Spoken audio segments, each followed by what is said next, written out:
Iowa honors Caitlin Clark by retiring her number and hanging it in the rafters. Caitlin Clark wasn't back in her home arena to play a game. Caitlin Clark wasn't back in her home arena to play a game. Still, the Butterflies, the former Iowa guard said, were quite similar. Clark returned to Iowa's Carver-Hawkeye Arena on Sunday to have her number 22 retired in a ceremony after the Hawkeyes' 76-67 win over No.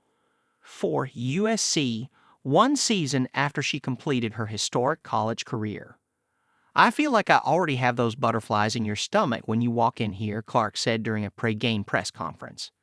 "Not so much for a basketball game now, but obviously just to be around everybody and to enjoy this environment.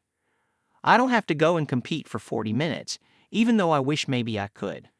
I think it will definitely be a little bit more emotional that I don't have to compete." Clark was at center court with her family as the No.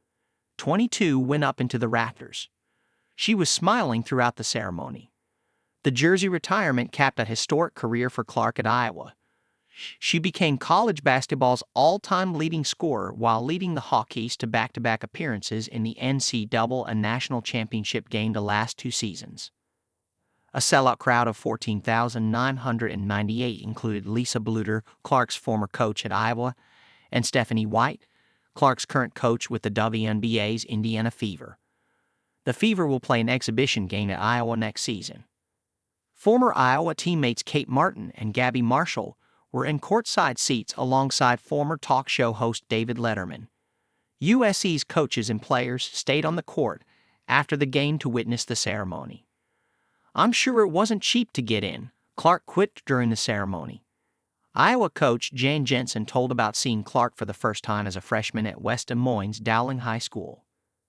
"Our staff, we made a pact that we were going to do everything we could to be the last one standing," Jensen said. "And we are so thankful that we were the last one standing. Caitlin, she's truly generational. She changed the world. The positive image that you've brought to this basketball program, this university, this state, and women's basketball nationally is unmeasurable," Bluter said. "I've spent my entire career trying to empower young women. That's what it's all about. But you've done more than that in the last 4 years, more than anyone can imagine."